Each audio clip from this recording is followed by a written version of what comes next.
Bonjour à tous, aujourd'hui nous allons étudier un type d'onde un peu particulier, les ondes stationnaires. Vous allez commencer par découvrir ce que sont des ondes stationnaires à l'aide d'animations. Ensuite on expliquera ce que sont les modes propres. Et enfin, vous appliquerez ce que vous aurez vu sur des exemples. Et je vous propose de commencer en regardant une animation qui est visualisable en suivant le lien qui est écrit en haut de la diapositive. Je vous propose alors de faire deux tests, le premier en mettant une impulsion vers le haut et une impulsion vers le bas. Puis second test en mettant deux impulsions vers le haut. Mettez en pause la vidéo le temps d'aller voir l'animation, puis redémarrez la vidéo. Alors vous pouvez voir sur l'animation qu'au moment où les deux ondes se croisent, elles interagissent. On parle d'interférence. On a vu ça cette année, pour que des interférences aient lieu, il faut que les deux ondes qui interagissent soient de même nature et de même fréquence. Lorsque vous avez choisi une impulsion vers le haut et une impulsion vers le bas, en fait les deux ondes sont en opposition de phase. Et vous avez pu voir qu'au moment du croisement, elles s'interagissaient de façon à donner naissance à une onde d'amplitude nulle. On a alors des interférences destructives. Lorsque vous avez choisi deux impulsions vers le haut, les deux impulsions ont interagi et ont donné naissance à une onde d'amplitude deux fois plus grande. On a alors des interférences constructives. Je vous propose maintenant d'aller voir une seconde animation où vous allez superposer deux ondes qui se propagent en sens contraire. Je vous conseille de laisser le déphasage à 0 degré et vous pouvez modifier l'amplitude de l'onde retour. Alors dans cette animation, vous allez superposer deux ondes qui se propagent en sens contraire. L'onde 1 qui est représentée en verte et l'onde 2 qui est représentée en rouge. D'après ce qu'on vient de voir, elles vont interagir. Mettez en pause la vidéo, puis reprenez une fois que vous avez été voir l'animation. Si vous laissez l'amplitude retour à 40, vous pouvez voir que les deux ondes, celle en verte et celle en rouge, interagissent de façon à donner naissance à une nouvelle onde, une onde stationnaire, qui est immobile. Elle ne se déplace ni vers la gauche ni vers la droite. Elle n'est donc pas progressive. Si vous modifiez l'amplitude de retour, par exemple en la mettant à 60, vous pouvez voir que l'onde résultante en bleu n'est pas stationnaire. Bilan, pour observer une onde stationnaire, il faut qu'on ait deux ondes qui se propagent en sens contraire et qu'elles aient la même amplitude. On continue avec un peu de vocabulaire.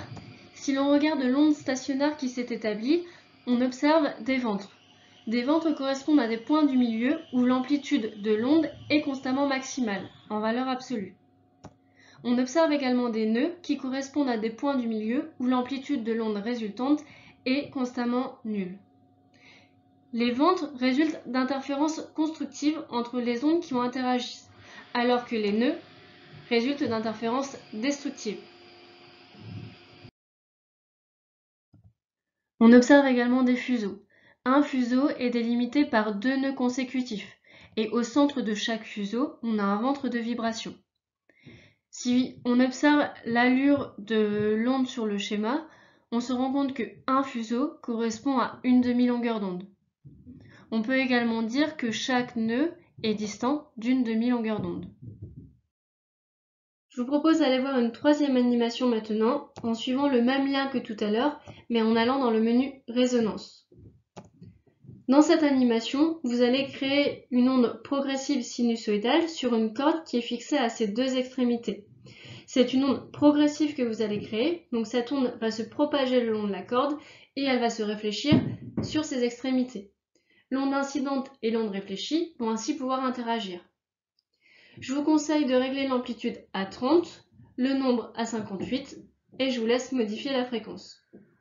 Mettez sur pause le temps d'aller voir l'animation, puis redémarrez la vidéo. Sur l'animation, vous pouvez voir qu'on observe uniquement des ondes stationnaires pour certaines valeurs de fréquence. On parle de mode propre. Il s'agit des modes propres de la corde. À chaque valeur de fréquence pour laquelle vous avez pu observer un fuseau, correspond un mode propre.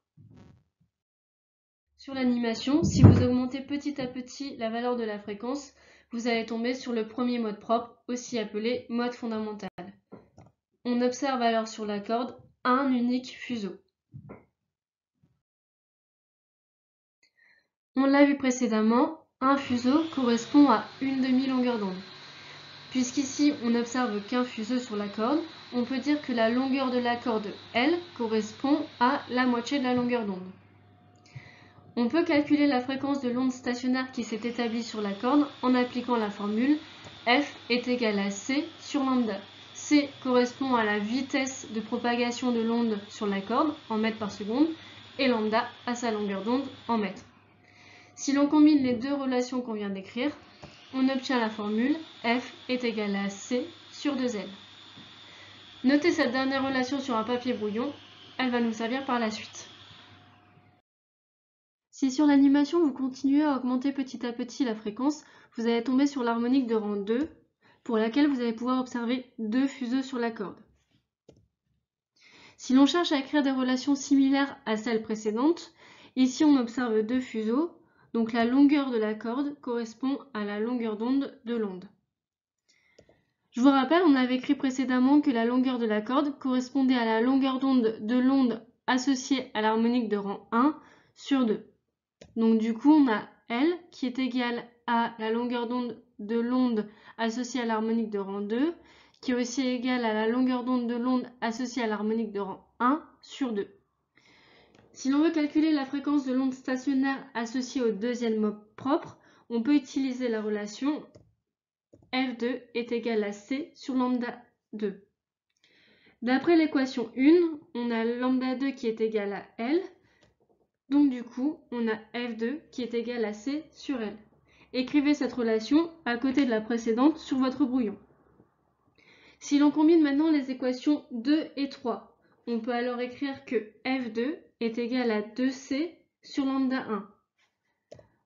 Or, on a vu précédemment que F1 était égal à C sur lambda 1. Donc du coup, on peut remplacer dans l'équation qu'on vient d'écrire et on obtient F2 qui est égal à 2F1. Donc la fréquence de l'harmonique de rang 2 est égale à 2 fois la fréquence de l'harmonique de rang 1.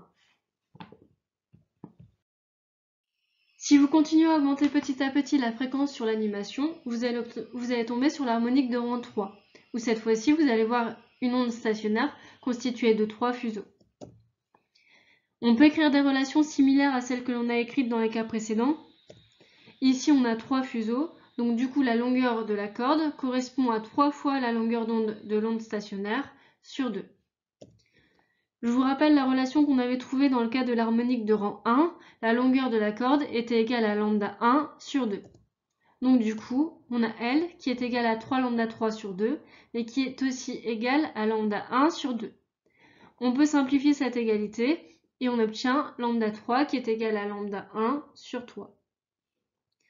On peut calculer la fréquence de l'harmonique de rang 3 en utilisant la relation F3 est égal à la vitesse de l'onde C divisé par sa longueur d'onde lambda 3. Si l'on combine cette équation avec l'équation 1, on obtient F3 est égal à 3 fois C sur lambda 1. Or, lambda 1 est égal à 2L, donc du coup, F3 est égal à 3 fois C sur 2L. Écrivez cette relation sur votre brouillon à côté des précédentes. On avait écrit que la fréquence de l'onde 1 était égale à sa vitesse sur sa longueur d'onde. Donc du coup, on peut remplacer dans la relation précédente et on obtient F3 qui est égal à 3 fois F1. Donc la fréquence de l'harmonique de rang 1 est égale à 3 fois la fréquence de l'harmonique de rang 1. Je pense que vous avez compris là où je voulais en venir avec les fréquences. Sinon, si l'on avait affaire à l'harmonique de rang 5, on pourrait écrire que sa fréquence, F5, c'est égal à 5 fois la fréquence de l'harmonique de rang 1. Je vous laisse maintenant chercher avec les relations que vous avez écrites sur votre brouillon, la relation entre la fréquence de l'harmonique de rang N et C sur L, avec C la vitesse de l'onde et L la longueur de la corde. Mettez sur pause et redémarrez la vidéo lorsque vous avez trouvé cette relation. On va faire un bilan des points essentiels à retenir de ce qu'on vient de voir. La fréquence du premier mode propre est appelée fréquence fondamentale. La fréquence de l'harmonique de rang n est liée à la fréquence fondamentale par la relation Fn est égal à F1 fois n. Et je vous affiche maintenant la relation que je vous avais demandé de trouver au brouillon. La fréquence de l'harmonique de rang n, c'est n fois c, la vitesse de l'onde, divisé par 2L, avec L, la longueur de la corde. C, c'est une vitesse, c'est en mètres par seconde. La longueur de la corde s'exprime en mètres. Et Fn, c'est une fréquence, donc ça s'exprime en Hertz.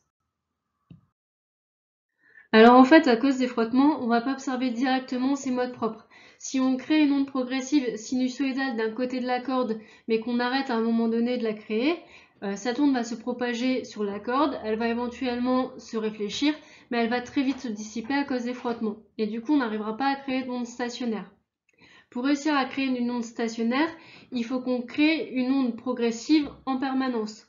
Donc du coup, on va mettre un vibreur ici du côté S de la corde, qui va vibrer et qui va donc créer une onde sinusoïdale en permanence. L'autre côté de la corde va être maintenu fixe à l'aide d'un système de poulies et de masses. Ce dispositif est appelé corde de Meld. On va voir que pour certaines fréquences du vibreur, l'amplitude de l'onde va être beaucoup plus grande. C'est ce qu'on appelle le phénomène de résonance. Et ce phénomène de résonance va être observé lorsque la fréquence du vibreur est proche des fréquences associées au mode propre. Alors dans la vie de tous les jours, des cordes qui sont fixées à leurs extrémités, on rencontre ça principalement dans les instruments de musique. C'est le cas par exemple des cordes de guitare, mais on met rarement un vibreur qui oscille sinusoïdalement à l'une de ses extrémités. Si on prend une guitare, on va soit pincer la corde, soit la gratter. Et dans ce cas-là, on ne va pas observer une onde sinusoïdale, mais une onde périodique comme vous le voyez à l'écran. En fait, on a affaire à un son complexe qui est l'association de plusieurs modes propres. On peut quand même calculer la fréquence de cette onde. Pour ça, sur le schéma, il va falloir d'abord déterminer sa période. Je vous rappelle que pour être plus précis pour mesurer une période, on considère plusieurs motifs. Ici, on peut en considérer deux. Deux périodes correspondent à 6,8 divisions. Donc si on utilise l'échelle qui est écrite en haut, 2 millisecondes par division, on obtient une période de 6,8 millisecondes. On peut trouver sa fréquence en faisant 1 sur t, donc 1 sur 6,8 10-3 pour convertir la période en secondes, soit 147 Hz, et si l'on respecte les chiffres significatifs, 1,5 fois 10 puissance 2 Hz. Et si l'on regarde dans le tableau qui vient d'apparaître, on a donc joué avec la guitare un Ré 2. Et on va justement passer à une petite application sur la corde de guitare. Une corde de guitare s'appuie d'une part sur le silet incrusté dans le manche et d'autre part sur le chevalet collé sur la caisse de résonance. La distance L entre le chevalet et le silet vaut 65,0 cm. On constate que pour une fréquence d'excitation égale à 880 Hz, la guitare émet un son. En observant la corde, on remarque la présence de 3 fuseaux. Je vous laisse répondre aux questions 1 à 6 de l'application, mettez en pause la vidéo et redémarrez-la une fois que c'est fait. Question 1. Combien y a-t-il de ventres et de nœuds de vibration? Dans l'énoncé, il était dit qu'on observait 3 fuseaux. On peut donc faire un schéma de la corde avec ces 3 fuseaux et on se rend compte qu'il y a 3 ventres et 2 nœuds, ou éventuellement 4 si on considère les nœuds aux extrémités de la corde. Quelle est la distance entre 2 nœuds voisins et 2 ventres voisins? On vous donnait la longueur de la corde, c'est 65 cm. Donc pour trouver la distance entre 2 nœuds voisins ou 2 ventres, on fait 65 divisé par 3, ce qui nous donne 21,7 cm. À quelle fréquence faut-il exciter sinusoïdalement la corde pour qu'elle vibre selon le mode fondamental? Ici, on observe 3 fuseaux, donc il s'agit donc de l'harmonique de rang 3. On a établi tout à l'heure une relation entre la fréquence de l'harmonique de rang 1 et l'harmonique de rang n. Fn est égal à n fois F1. Ici, F3 est égal à 3 fois F1. Donc du coup, pour trouver la fréquence du mode fondamental, on fait F3 divisé par 3, ce qui nous donne 293 Hz. Même question pour obtenir sa vibration selon l'harmonique 5. Cette fois-ci, on cherche F5, donc on fait 5 fois F1, ce qui nous donne 1467 Hz. Déterminer pour ce mode harmonique la position des nœuds. On peut, comme tout à l'heure, faire un schéma de la corde. La corde mesure toujours 65 cm. Donc pour trouver la distance entre chaque nœud, on fait 65 divisé par 5. Si l'on part de la première extrémité, le premier nœud sera à 13 cm, le deuxième nœud à 2 fois 13 cm, donc 26 cm, le troisième 3 fois 13, 39 cm, et le quatrième 4 fois 13 cm, soit 52 cm. On tire maintenant sur la corde en son milieu, on la lâche pour qu'elle oscille librement. L'analyse de Fourier du son émis par la corde fournit les fréquences des trois principales composantes sinusoïdales. 293 Hz, 880 Hz, 1467 Hz. Interprétez ce résultat. Ici, le fondamental, alors c'est toujours la fréquence la plus petite, donc elle correspond à 293 Hz.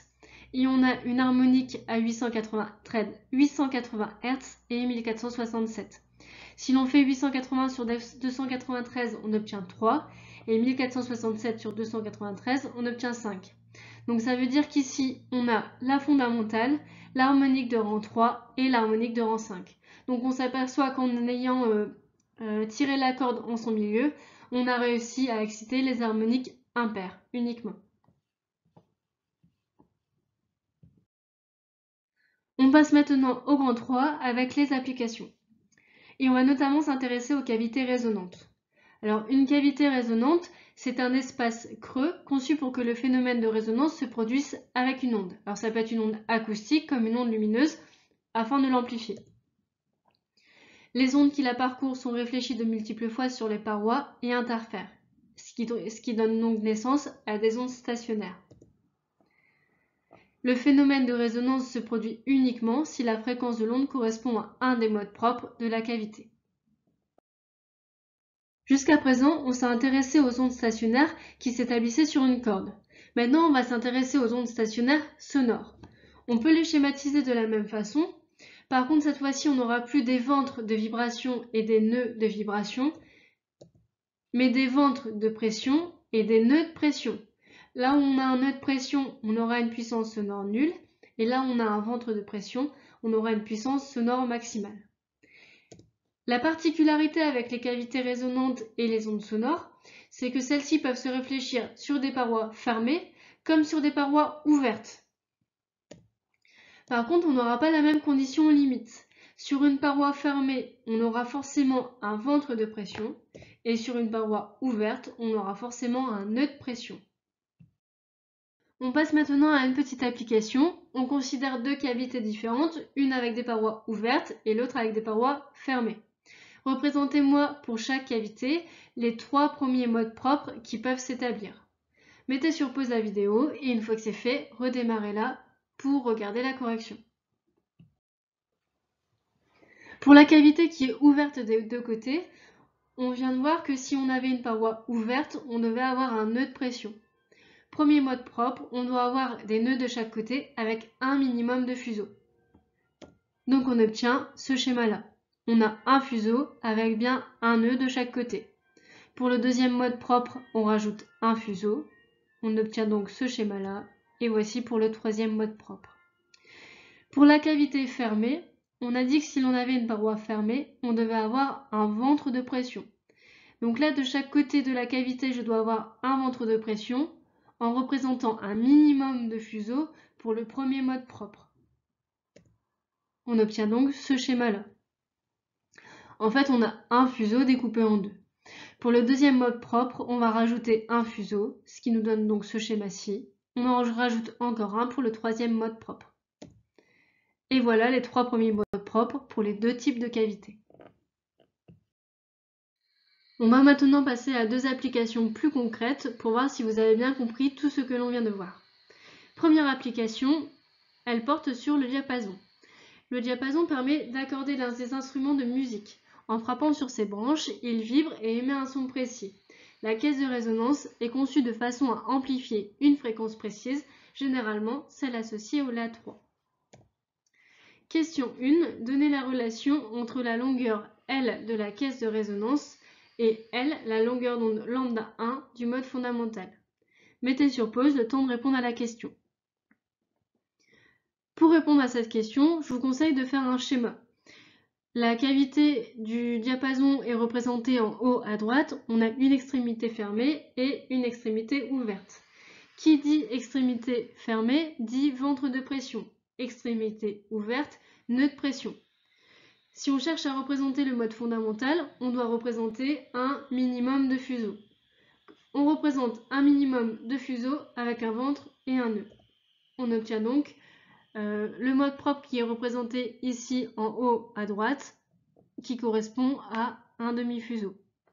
Un fuseau correspond à une demi-longueur d'onde, donc un demi-fuseau correspond à lambda sur 4. Question 2. En déduire une relation entre la longueur L de la cavité, C, la célérité des ondes sonores, et F1, la fréquence de l'onde à amplifier. Mettez sur pause le temps de répondre à la question. Comme précédemment, on utilise la relation lambda est égal à C sur F, avec C la vitesse de l'onde et F sa fréquence. On vient de voir que L était égale, la longueur de la cavité était égale à la longueur d'onde sur 4. Donc si l'on combine ces deux équations, on obtient L est égal à C sur 4F, avec C la vitesse de l'onde et F sa fréquence. Question 3. Calculez la longueur L que doit avoir la caisse de résonance si l'on souhaite amplifier le La3 de fréquence F égale 440 Hz. On a toutes les données nécessaires. La relation qui lie la fréquence et la longueur, on vient de l'établir. Il n'y a plus qu'à faire l'application numérique. C'est la vitesse des ondes sonores, elles vont donc 340. La fréquence, elle vaut 440 Hz. Donc du coup, la longueur, c'est 340 sur 4 fois 440 Hz. Et on trouve 19,3 cm. Donc du coup, si on prend un diapason qui est associé au La3, sa caisse de résonance doit mesurer 19,3 cm. Vous pourrez le vérifier au lycée dès lors que vous reprendrez. Et on finit avec une dernière application qui porte sur la flûte à bec. Une flûte à bec est considérée comme un tuyau ouvert aux deux extrémités de 48,0 cm de longueur. On bouche tous les trous de la flûte. Première question, donnez la relation entre la longueur L de la flûte et la longueur d'onde lambda 1 du mode fondamental. Justifiez à l'aide d'un schéma. Mettez en pause la vidéo, le temps de répondre à la question. Dans l'énoncé, on vous dit qu'une flûte à bec est considérée comme un tuyau ouvert aux deux extrémités. Or, on vient de le voir, si on a des parois ouvertes, on a des nœuds de pression. On doit représenter le mode fondamental, c'est-à-dire un minimum de fuseaux. On doit donc représenter un minimum de fuseaux avec deux nœuds de chaque côté. On obtient donc ce schéma-là, un fuseau. Or, on l'a dit tout à l'heure, un fuseau correspond à une demi-longueur d'onde. Donc du coup, la longueur de la flûte, elle, est égale à lambda sur 2. Deuxième question, en déduire la fréquence du son émis. Mettez sur pause le temps de répondre à la question. Pour répondre à cette question, on utilise la relation F est égal à C sur lambda. Or, d'après la relation qu'on vient de voir à la question 1, on a lambda qui est égal à 2L. Donc du coup, si on remplace dans l'expression F est égal à C sur lambda, on obtient F est égal à C sur 2L. On passe à l'application numérique. La vitesse de l'onde sonore, c'est 340 mètres par seconde et la longueur du tuyau, 48 cm, qu'on convertit en mètres, d'où le 10 puissance moins 2. Ça nous donne 340 divisé par 2 fois 48,0 10 puissance moins 2, soit 354 Hz. Question 3. On libère le trou situé au centre de la flûte. Cela impose-t-il des ventres ou des nœuds de pression? Mettez en pause le temps de répondre à la question. Si on libère le trou au centre de la flûte, cela signifie qu'on a une paroi ouverte. Or, on vient de le voir, une paroi ouverte correspond à un nœud de pression.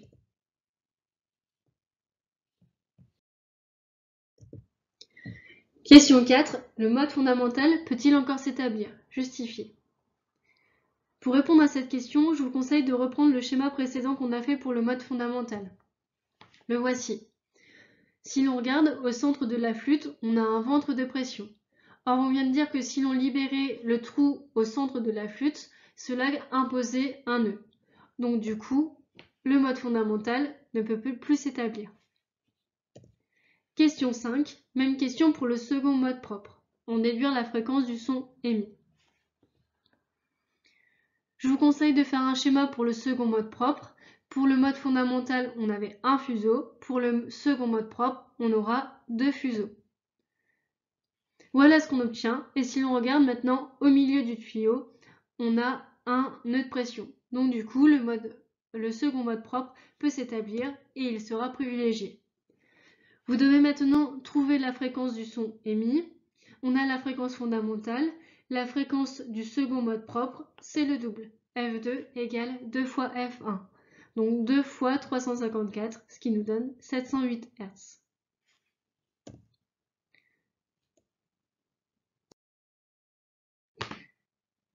Je vous laisse maintenant faire les exercices suivants pour voir si vous avez bien compris. Numéro 2 et 3 de la fiche d'exercice associée.